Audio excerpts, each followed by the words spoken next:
Good morning everybody and a very warm welcome to the Riviera Centre. Before we start, I'll ask the top table guests to introduce themselves.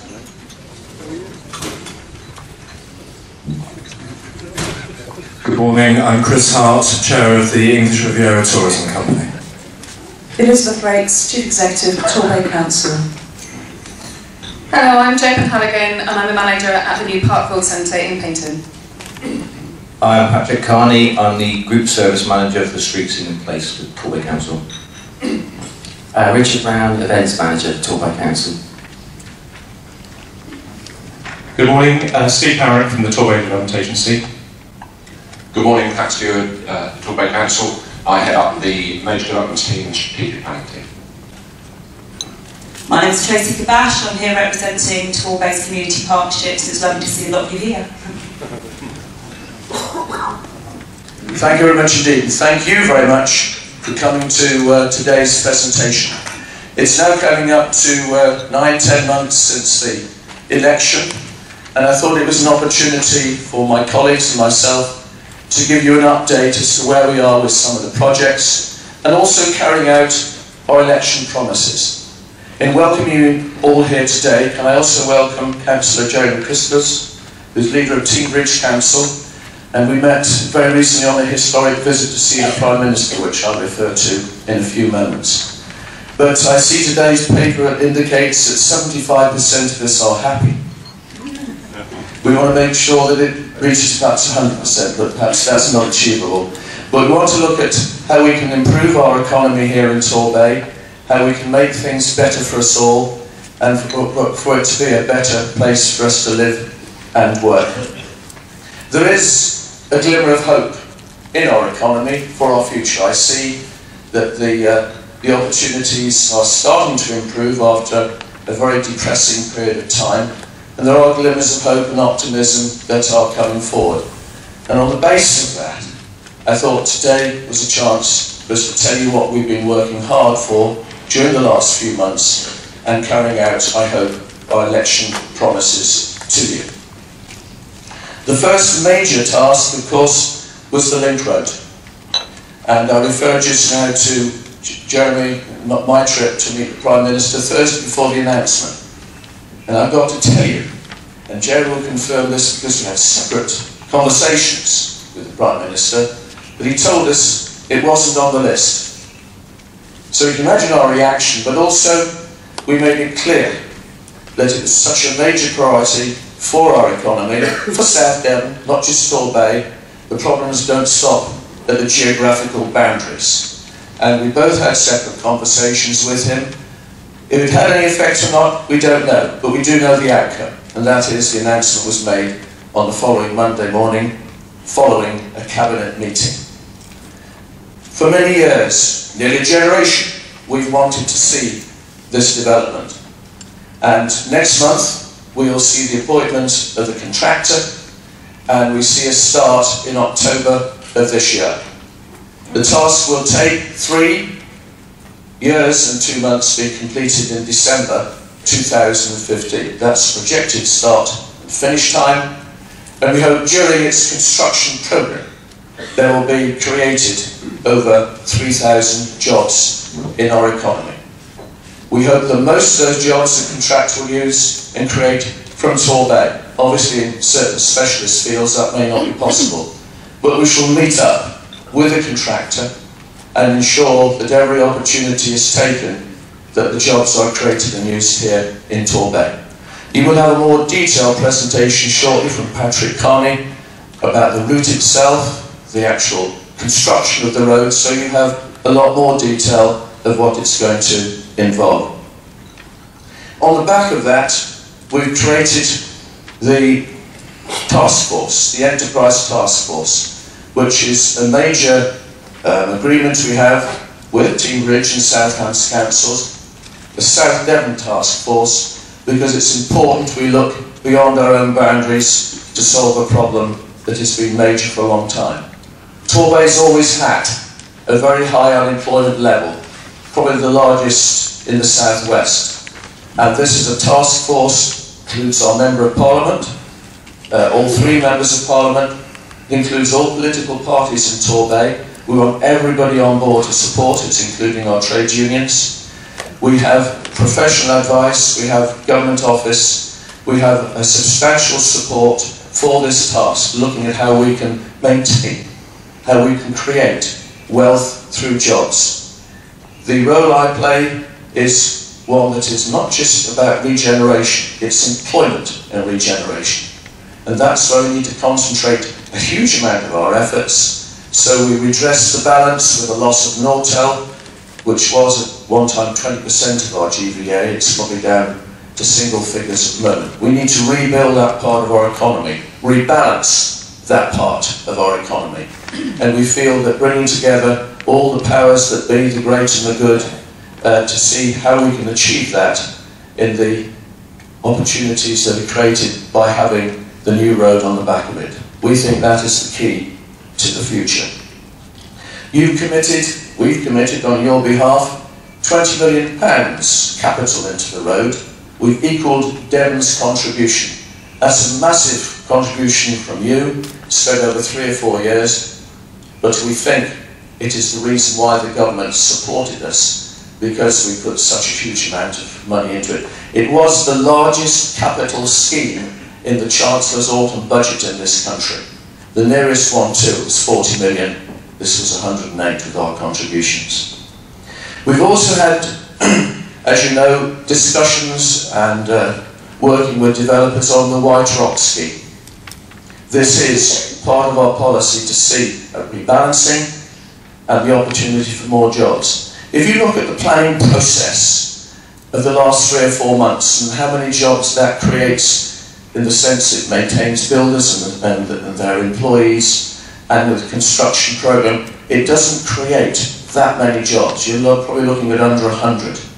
But when you look at the potential of the White Rock scheme, you will see that when we talk about 1,450 jobs, the programme hasn't been entirely through the planning process, but there are recommendations that it should.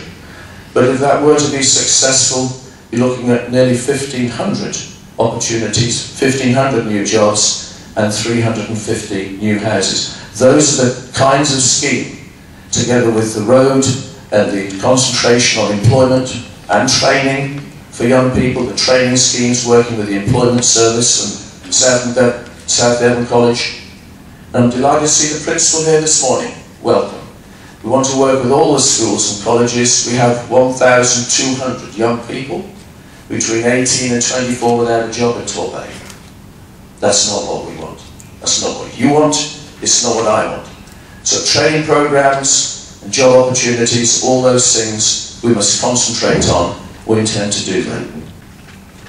We have had a meeting with the banks, not to criticise them, but to try and work with them, to be constructive in our approach, to encourage them to invest in Torbay and to help local businesses who want to invest. That is an ongoing programme. We shall be meeting them in the next few weeks again to see how we can encourage them to support businesses and how we can work together. All these things are so important for jobs and wealth creation. I hope that during the next 2 to 3 years we will put £1 million into helping job creation in Torbay. In 2013-14, the government returns business rates to local authorities. We shall have business rating come back again. It may not be sufficient because our business rate base is small, so I hope there'll be a contingency arrangement so we have a balance. But we want to see support for inward investment. That is so important. It's not just tourism, which I want to talk about in great detail shortly, but inward investment for those companies who want to come here and create jobs. We want to encourage them and support them by the fund I've just mentioned to you and the return of business rates. It gives us an opportunity to compete with other parts of the southwest.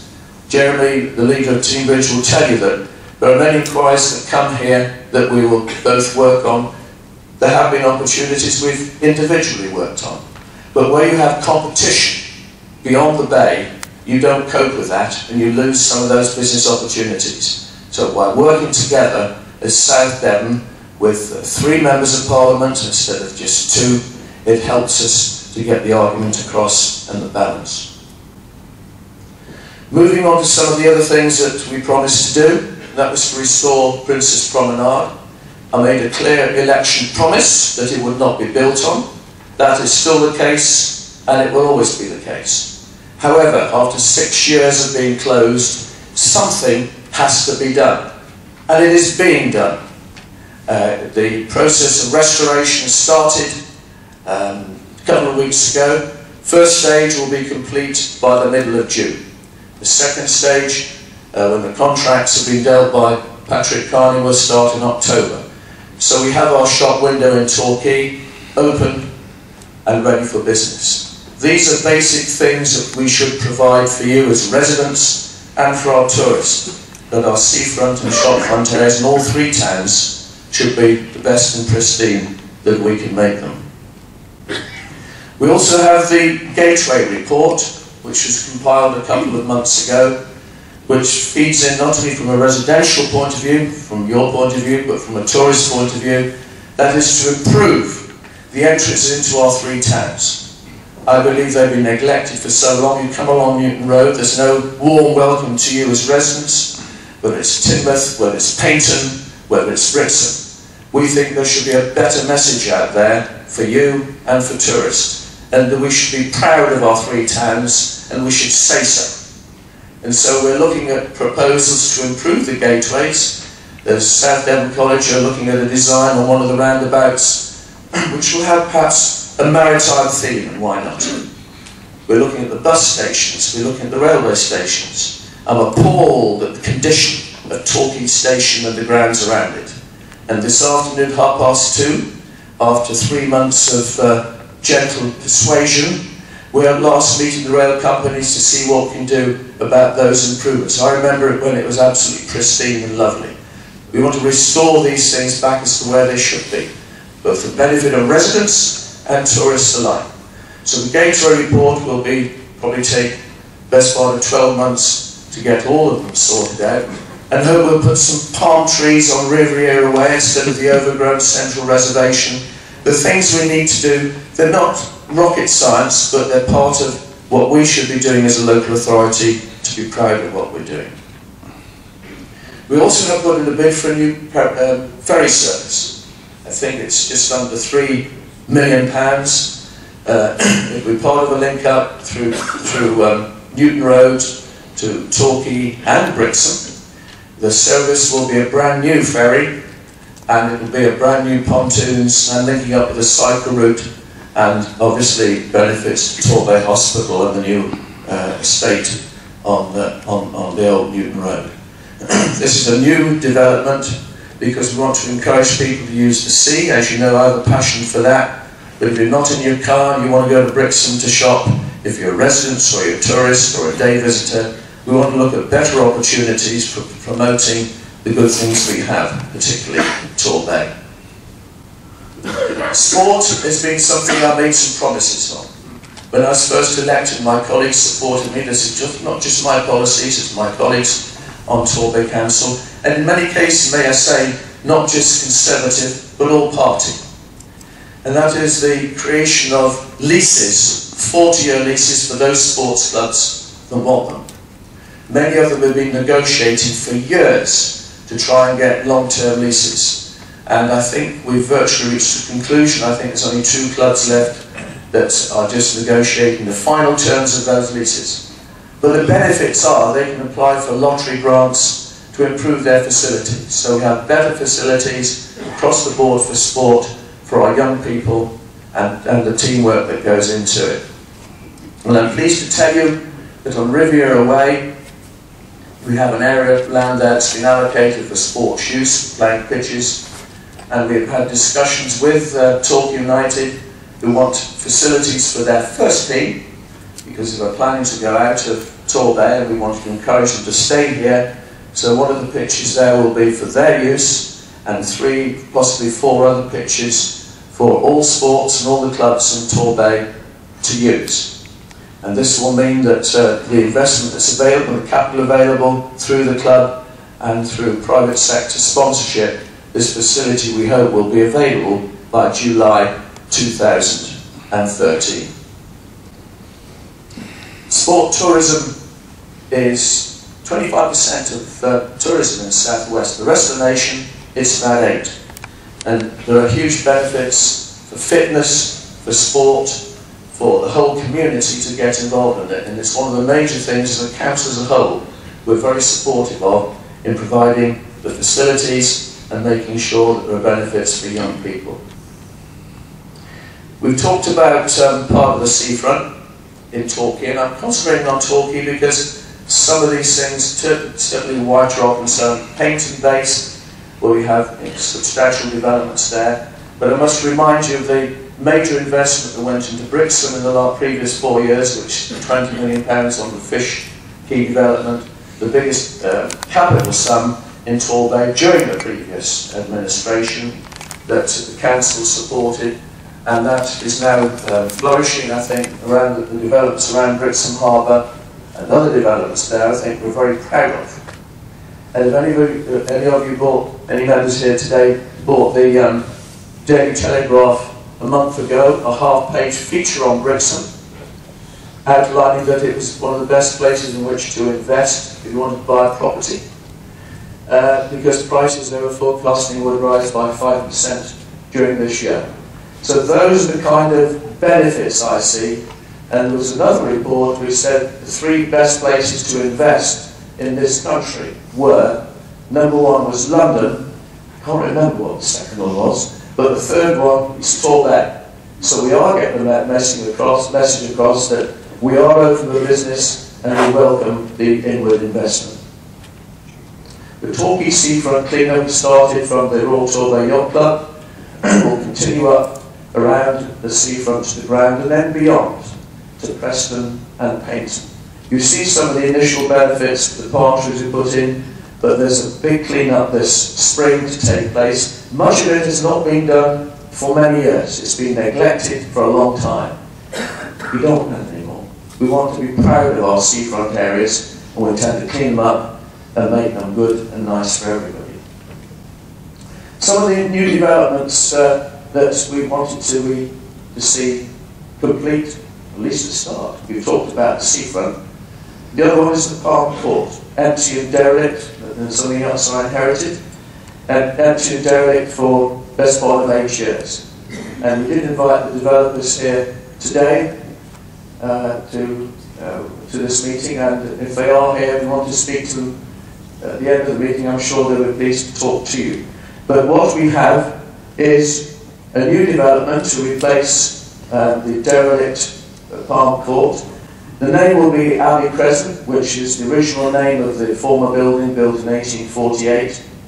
And this is a scheme that involves, on the ground floor, probably restaurants, 4 major restaurants, self-catering, luxury accommodation on the upper floors, with penthouse residential on the top and car parking at the back. It is a prestige site, and we need something to replace the building that's there now. That has received planning consent, and it is now up to the builders. We welcome the builders and developers to start the demolition process, which we think will be this spring, construction to start during the summer, and this time next year you should, I hope, see that building pretty well on its way. We need to do so. It's a prime site, it's our front window, and these are the kind of schemes we want to see up and running quickly. The same company owned Torbay Street, and I'm informed by them they intend to start the development there, probably in late summer, which is very welcome. The hotel that's due to go there is a Hilton, and they'll use the car park on the terrace for the car parking arrangements. Also, we have put in a bid for the rest of Torbay Street, the right-hand side and the areas above, to improve all the frontages. We've done something along the harbour side of Victoria Parade already. This is a continuous process of upgrading our town centre area and our seafront areas. A £1.4 million lottery bid we've submitted because we think there's areas there that could deal with a great improvement, particularly the original Opera House, the building on the right-hand side, many of you realise was built before World War I as the Torquay Opera House, but never completed because of the conflict that followed. But we have some lovely buildings around, and we need to maintain them and look after them as part of our heritage. We did also support the bid for the Ark Royal. We did quite a lot of research. We supported the trust and the guys that put together the scheme for the Ark Royal. We were very supportive of it. We haven't heard any further progress at the moment, but the council as a whole felt, generally speaking, it's something we should be supportive of as a major tourist attraction. If it happens, it won't be actually in Torbay, it will be beyond it. But we have a major part to play in supporting and helping and giving our vote of confidence to the development. And if it does happen, we should know something fairly soon, I believe. It will be an added tourist attraction and probably a more fitting end to the ship than many of us would like. We've also been talking to our neighbours beyond T-Bridge and South Hams. We have been talking to Exeter City Council because we want to all work together for our mutual benefit. And we've been talking to them about what we can do together, either from a tourist point of view or a business point of view. And we're looking at how we can introduce the age of steam between Torquay, Payton, Brixton, Teignmouth, Dawlish, Exeter, with a turntable at Taunton. So we take our steam engines from Payton, a tourist route, and bring them back again. We might even come to Topsham and come back by sea. So we're exploring ways of benefits of our heritage and how we can work together as local authorities. And you can benefit from that as residents, and it will take people to Exeter who want to shop, but it will also bring people back from that part of the world that want to come back to Torbay and its benefits.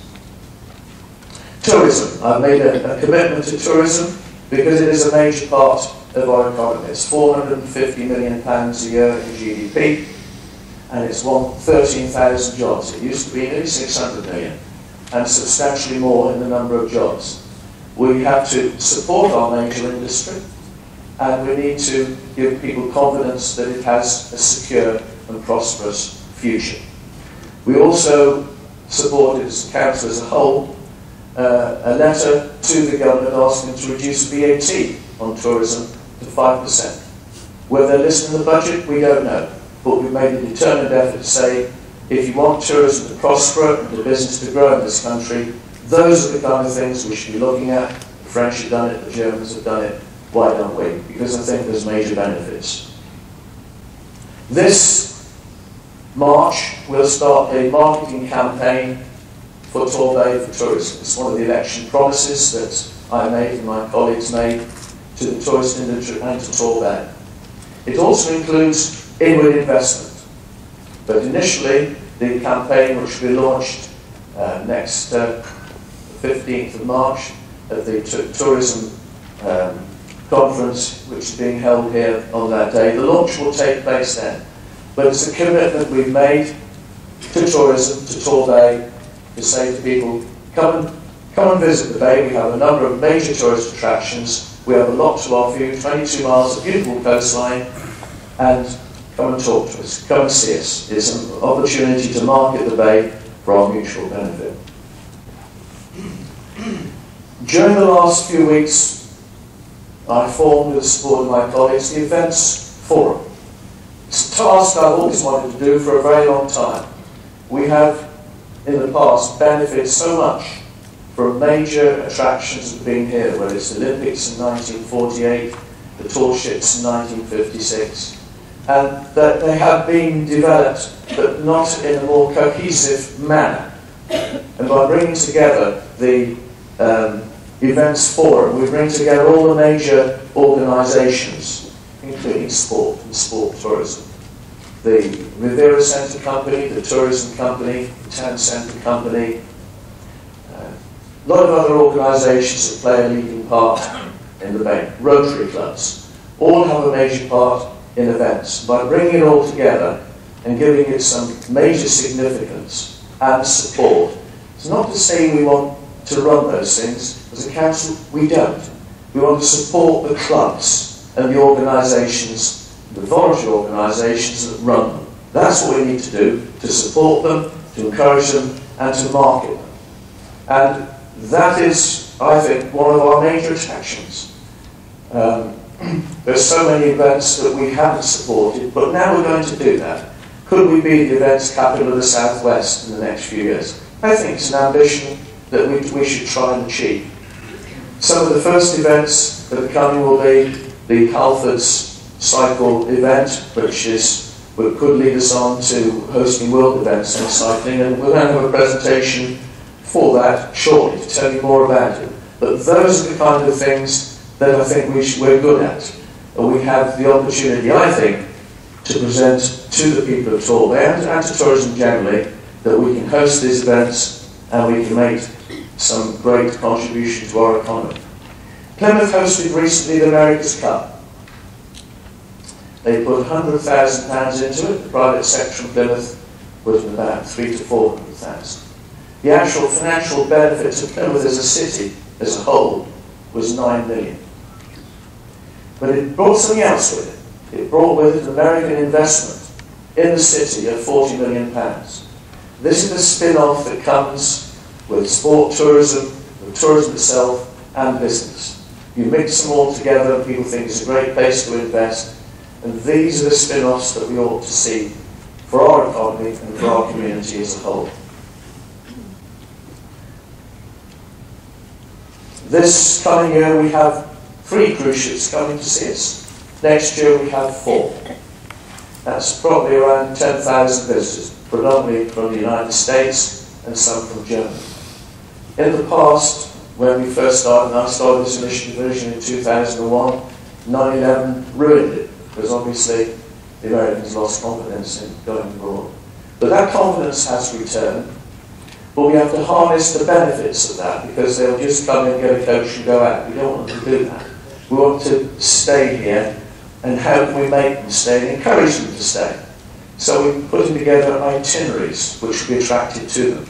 Hopkinton, dare I say, Fawlty Towers, Agatha Christie. These are all the good things that we're renowned for, the cultural side of things we've ignored for so long. So we can encourage the passengers to stay, see the benefits of staying, and we want to see more of those ships come and see us. They don't have cars, they'll walk into town, but they want the cultural experience here, which we've neglected for so long. There's so many famous people who've lived here, who've worked here, that we should recognise and celebrate. Can you think of the American president coming here on holiday for 2 weeks now? Well, in 1887 he did, and he stayed in Torquay, and he loved Ritson, and he loved painting. You know, these are the writers, not just Agatha Christie, but so many other writers came here and lived here and benefited. We should benefit from their experiences.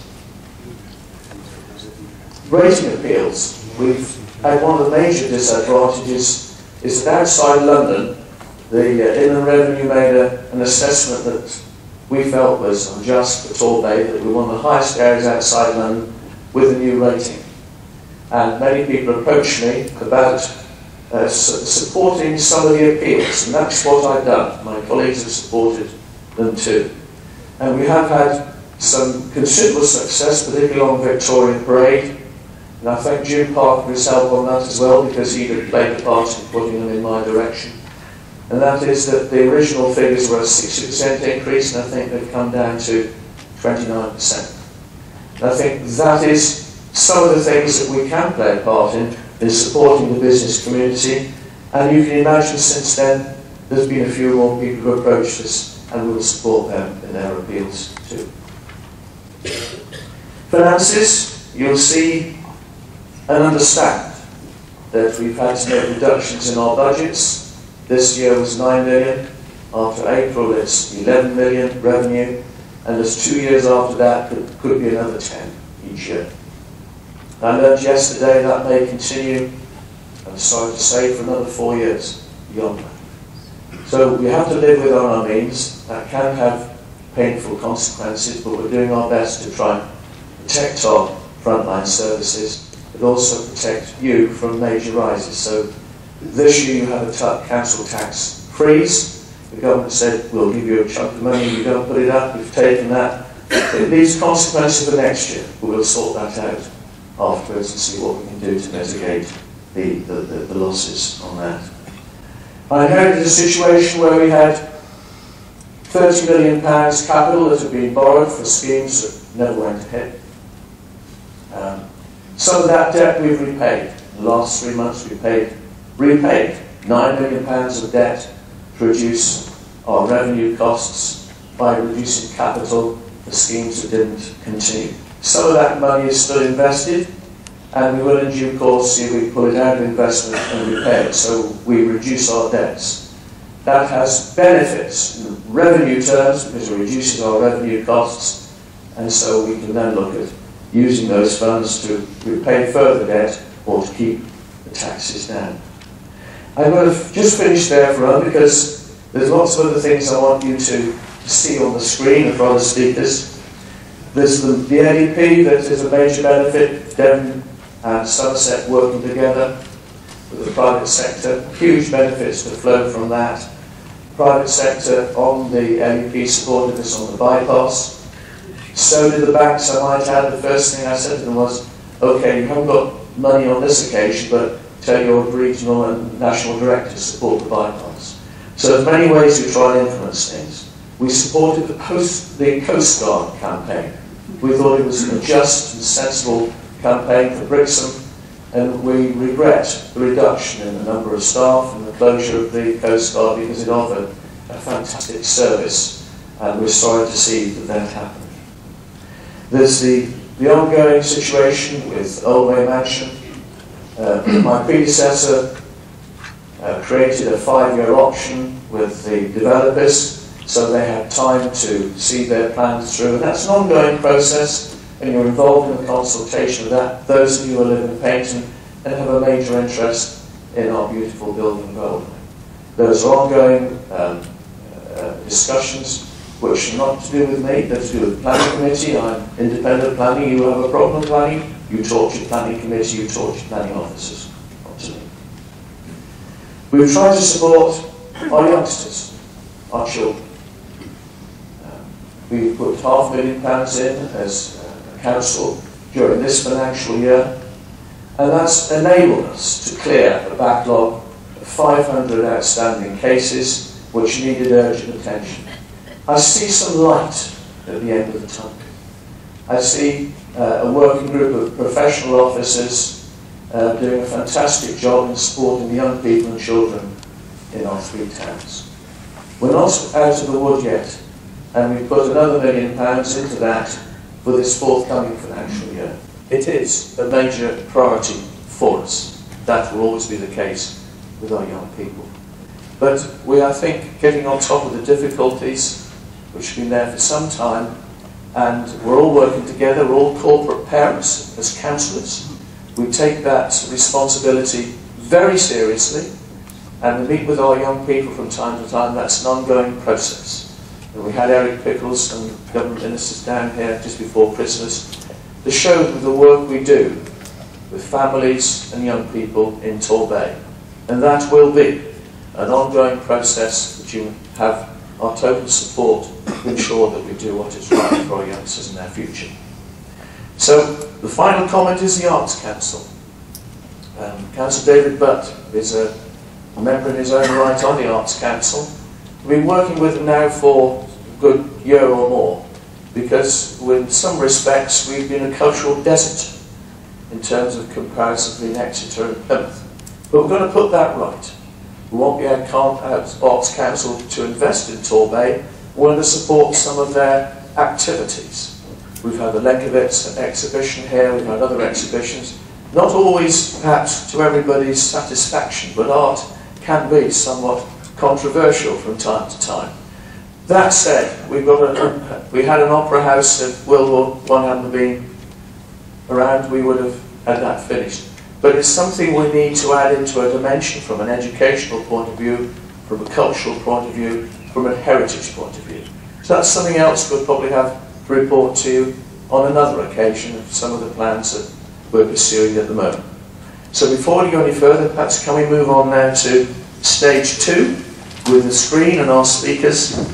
Can I ask Patrick Carney, our Chief Officer and our engineer, to tell you about some of the details I'm sure you'll be interested in on the ring road. So, Kingsfield bypass. Thank you.